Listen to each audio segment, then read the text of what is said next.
Hello and welcome to this week's episode of Fratello Talks. I'm your host Nacho, and today I'm joined by Mike Stockton. and we have a very special guest, Federico Ziviani, CEO of Gerald Charles. Thank you for having us. It's usually thank you for joining us, but we're very happy to be here with you. Welcome to our atelier in Geneva, under the roofs in the center of the city. Yes, it's great to be here. So before we get started, we usually do what we call a wrist check. So we ask everybody on the show to tell us a little bit about what's on the wrist, and of course we would like to start with you. Thank you very much. So today I'm wearing the Jumping Hour 25th anniversary edition. It's a limited edition of 100 watches released this year for our 25th anniversary. And it's very special because we have the in-house developed Jumping Hour movement and a Meta Guilloche dial tapisserie. Beautiful, yeah, very impressive, and very special to mark that anniversary, right?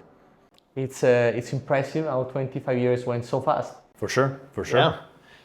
No, I remember meeting you in London and being really impressed by the watches, but this year for the anniversary, some of the pieces that have come out and just the dial finishing, and to see them in person now, incredible. I think that's a watch that you need to see in person. Yeah. Because of the shape is so unusual, you don't really figure out how it looks like in a picture. You know? Absolutely. Yeah. And we'll just quickly say what we're wearing. Mike, what is on your wrist today? So I'm wearing a vintage, I guess it's vintage. It's mid 80s or early 80s Rolex 16758 GMT. Found it in the US, but yeah, 18 karat gold, turned all bronzy as they do as they get older. So beautiful.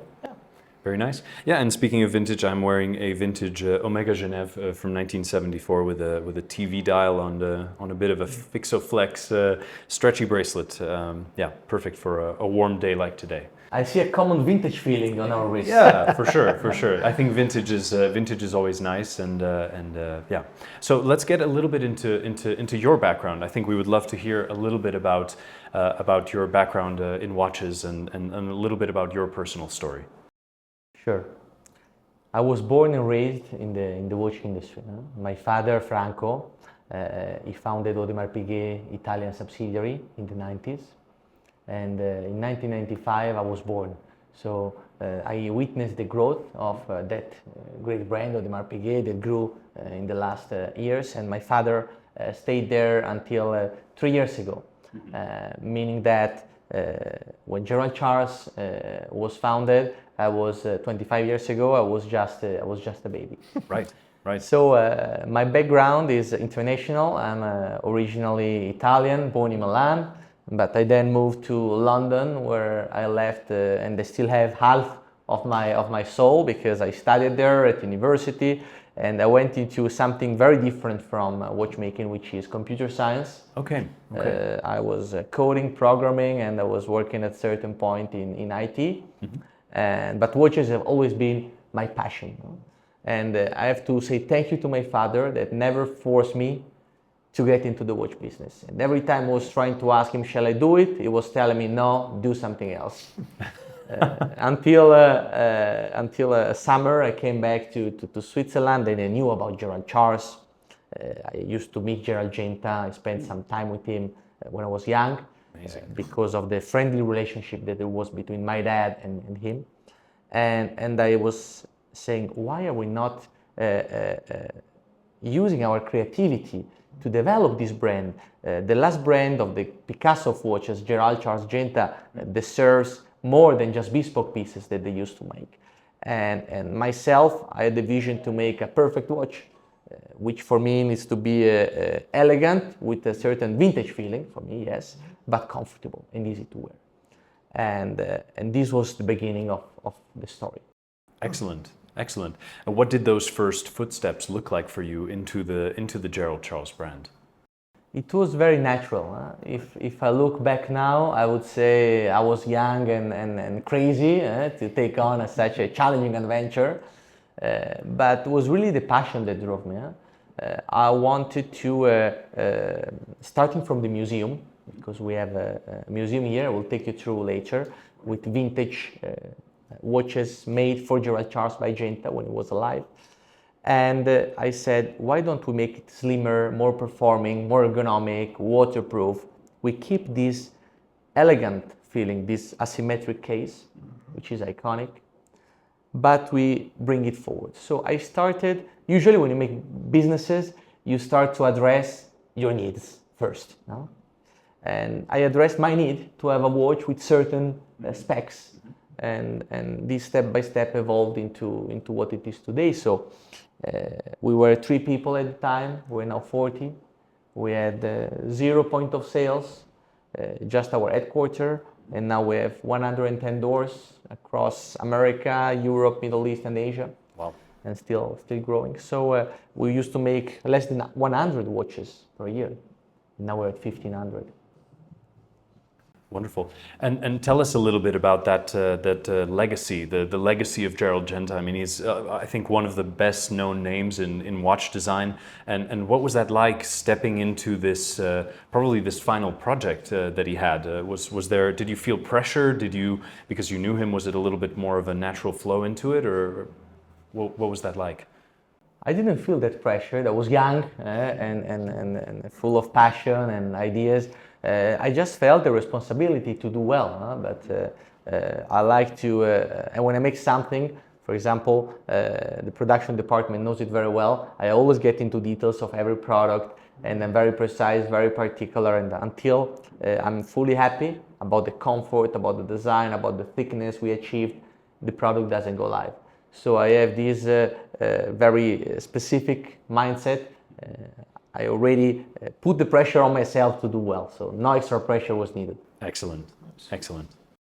So the design, I mean, it's I have to give credit because when you see the watch, or one of Gerald Charles' watches, you know it's a Gerald Charles, right? It's a very unique case design carried through all the different models, whether it's a chronograph, whether it's a jump hour, a more simple 3-hand watch. Explain what it's been like to continue to evolve that design and style very different watches using that theme. It's very interesting because in the past, and the museum will tell you that, we used to have in production simultaneously over 10 different shapes. Mm-hmm. Okay. You can imagine the confusion that this may have created in the collector's space, making only a few of each. The focus on the Maestro case was my choice, maybe coming from this English background of focusing and be precise and do one thing well rather than 10 things at the same time. And the Maestro case was chosen by me and the family to be the protagonist in the first step of the brand. So let's say, could it be for the next 10 years, could it be for the next 5 or 15? But what we certainly have are other designs, and inedit ones as well, which we could eventually introduce once the brand gets established properly and known and worn and studied and new complications are developed. We are sure that with Gerald Charles we will never get boring and we'll never get bored, and this is extremely important for me. And what is more important is that we don't just sit on the past, on the legacy, even if we own hundreds of original sketches from Genta. We have a design team of young designers led by Octavio Garcia. Octavio Garcia was a friend, is a friend. He was a head designer at Audemars Piguet, and he used to work with Genta. He worked with Genta on the 40th anniversary of the Royal Oak. Okay, okay. So he understood his design language, and is probably one of the few designers alive who had this rare chance. So together with the design team, we bring forward the archives to the several iterations of complications. The movement, the complication, is not a standalone compared to the case and the design. They need to work together well. And this is what we are doing with the jump hour. You see the proportion, the distribution. We do this with the master link, with the skeleton as well, with this spider net-like open work. So you made a point about the watch on your wrist. Something that needs to be seen, and in the metal and tried on. And I think really Gerald Charles probably has one of the most unique case designs out there. There are so many watches today that just look like each other. Let's be honest. And one would argue there's only so much you can do with a watch, but it is a unique design.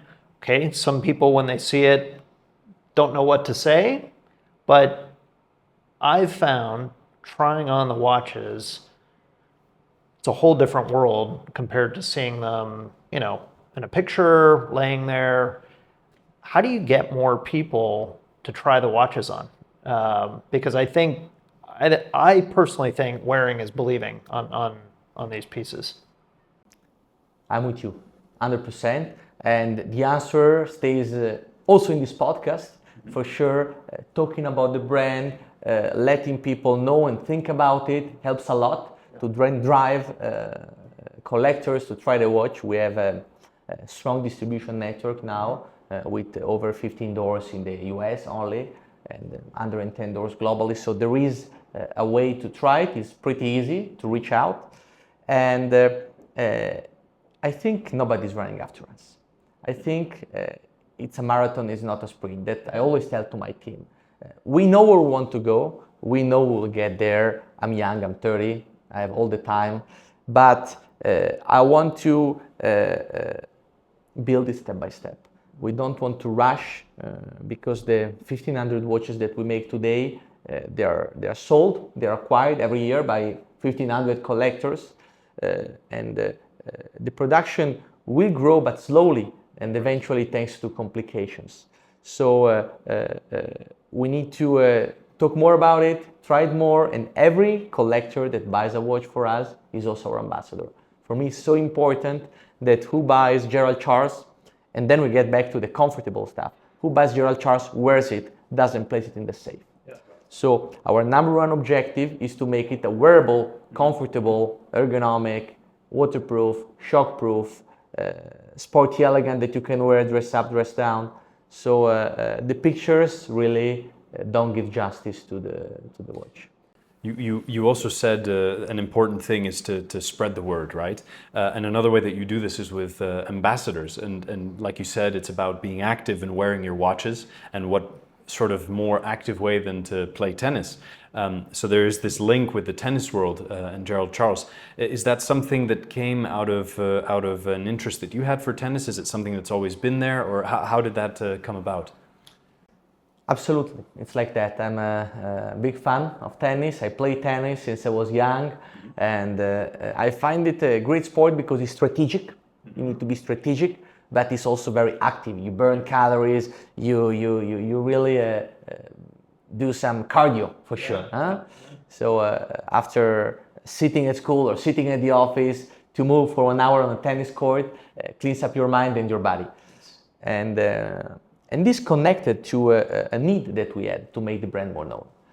And because the pictures don't give justice to the watch, as we said, we wanted to pragmatically demonstrate that the watch must be good, must be comfortable. So how better than having a tennis player playing a Wimbledon, US Open, Australian Open, wearing the watch on court and risking his match. Now, if the watch wouldn't be comfortable, it would not risk wearing it. And this gave us a big push to get the brand more known and more trusted. And now we see that the left-handers tennis watches that are recurring in our collection are amongst the best sellers. Yeah, I mean, I covered the last one that you did, and it was interesting to read about the prior versions, all sold out. Yeah, they're really popular. So, yeah, it's a cool application, I would say. I grew up playing tennis as well, and to have a watch on your wrist that's comfortable is absolutely key. I mean, if you have something that's clunky or hurts your wrist, you're not going to wear it. But also, a lot of impact, right? So the watch needs to be rugged, needs to deal with water, things like that. So yeah, it's a good practical application, I think. To a point that I can't even wear anymore a normal watch on the left because I'm not used to the crown anymore. Yeah. So you see, I'm now wearing the regular watch on the right because it's so comfortable not to have the crown that you get used to it. Yeah, for sure. And obviously, you know, seeing this, the design, I think the Maestro case is very refined. It's very elegant, and you could almost be tempted to limit yourself to making only dressier pieces. But obviously you take it and you turn it into also sportier models. The matte titanium version of the case, I think, is a fantastic example of how versatile it is. What are some of the challenges of bringing together the heritage, right, the Genta design, and then trying to also innovate and do new things? Challenges are everywhere, hidden in every corner for us. But that's what the team makes the difference. So with Octavio, with our design team, our product director, my father, myself, we're all passionate. We all know watches, the history of watches. We're all collectors. We like to collect watches. And we discuss a lot. I think that teamwork really makes the difference because if you just believe of one version of reality and you just go straight, you risk to make many mistakes. The exchanges are so important for us, and we are all clear on the brand DNA. What is the brand DNA? It is creativity with authority. The creativity because our founder was the Picasso, the Leonardo da Vinci of watches, and this needs to be unlimited. But the authority, which is the technique, which is the comfort, gives boundaries to that creativity to make sure it serves to a purpose. And the purpose is to make the watch wearable, cross-generation and cross-lifestyle. So with your, say, 1,500 ambassadors a year who are buying your watches, do you ever get feedback and they say, hey, would you consider doing this, or would you consider, what are some of the interesting suggestions or requests you've gotten? I get a lot of feedbacks, especially traveling the markets. Everybody is looking for complications. Yeah. I get lots of demands for complications. I get demands for perpetual calendars. I get demands for minute repeaters, even. Our collector is very knowledgeable about watches. He's not a first-time buyer of watches. And they like complications, they like new materials, and they like high-end dials with crafted techniques. So I would say that the future of the brand, and I agree to that, so the future of the brand will be more towards the high-end where it deserves to go. And so are you then, you're feeling optimistic about the future of independent brands in the watchmaking space? Absolutely. I think I'm not alone to have this sentiment. I believe that creativity most of the times and innovation is brought by the small, lean, dynamic companies, not just in watchmaking. Think about technology, is my other field now. In tech, all the small startups bring innovation maybe faster than big corporations. So the same for independent watchmakers. Of course, we need to be selective. No, we need to, even if we're independent, doesn't mean that we need to be unorganized or going in any direction or just waking up in the morning and deciding what to do. So there needs to be consistency, there needs to be some work ethics, there needs to be some engineering capabilities. But for the independents that tick all those boxes, I believe that there is for sure a good future and a good present, and we should stay more together. And this is what I tell to my other friends, CEO, founders, owners of the independents, to gather more, to discuss more, to make a society of independence and work more together rather than everybody independently with his ego. The ego is not really necessary. We need to put the passion first and build it together. Yeah, I think that's probably a common misconception. People don't realize here in Switzerland that there is a lot of teamwork behind the scenes, right? Because development is not easy, it's not fast, it's not inexpensive. So there needs to be some level of sharing, right? It's extremely important, and the sharing is also with the partners. No, there is a very strong network here of I wouldn't call them suppliers. I would call them more partners that have core vertical competences in each component. because a few people remember that a watch is made of 200 plus components, and each component requires a different program, a different machine, a different know-how. And this is the complexity of the research and development. And for us, what makes it all more complex is the asymmetric shape, where everything needs to fit in this asymmetry. And many times, all the times I would say, we cannot use ready components, and we need to develop them. Think about the sapphire glass of here. We cannot use ready-made round sapphires. And all of these adds the complexity and the time and the cost that for me are necessary to create value. Because what do we want to do? We want to create value for the 1,500 ambassadors of Gerald Charles. That's the mission. So, kind of on that note, working with partners, so the dial on this watch, I mean, how does that work? You work with partners, you see different things, and you say, this looks like it would be it would work really well with our case design, or did you come up with it and looked for someone who could do something like that? How does it work? It's exactly like that. We have engineers, designers that work together to develop and propose every day new ideas. It's the creativity hub that I mentioned before. And engineers prove that it can be done. And then we develop this technique together with our trusted partners. We are very loyal to our partners that we know have the capability to together work after many iterations and develop a specific dial. In this particular case, it's probably the most complex dial of Gerald Charles because it's made of 1, 2, 3, 4, 5, 6 components that are assembled together. Meaning that there is a base plate, then there is the metaguichet in steel, then you have the lapis, you have the minute track, and we have different artisans that we coordinate to achieve the final result. So alone, they won't be able to achieve the result that we achieve together by coordinating them. Yeah, and at any step or at any point, something could go wrong, right? So it's really... It does very often. Yeah, I can imagine.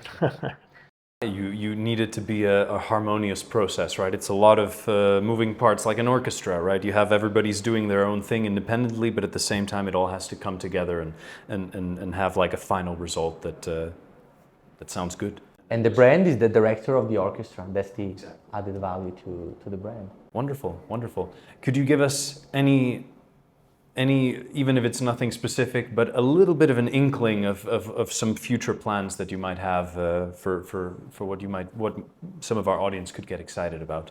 Well, today is a very exciting day because it's launch day here at Geneva. We are releasing 3 new master links. The master link, for who's not familiar, is the integrated bracelet version of our Maestro, which comes also from an original Genta design, placing it, of course, in a certain high position in terms of legacy. And we're releasing 3 new gem set master link with 60 baguette each. We have the green version, the blue version, and the red version. Baguette also set on the indexes, and it's done here in Geneva at the ateliers and setting. And they're both, all the 3 limited edition of 10. So again, these are the kind of high-end complications, this time a craft complication that our collectors are asking for. Excellent, excellent. And I think for anything else, we can let the imagination run wild as to what might come in the future. But no, that's excellent. Well, thank you very much for taking the time. It's been a pleasure to have this conversation with you. And of course, I think the best place to go is probably the brand's website, the brand's Instagram, as well as Fratello, where we cover many of these novelties. So thank you very much, Federico. It's been a pleasure. And of course, to all of you watching, thank you for joining us. And be sure to join us next week for another episode of Fratello Talks. See you then. Thank you. Thank you very much. Thank you.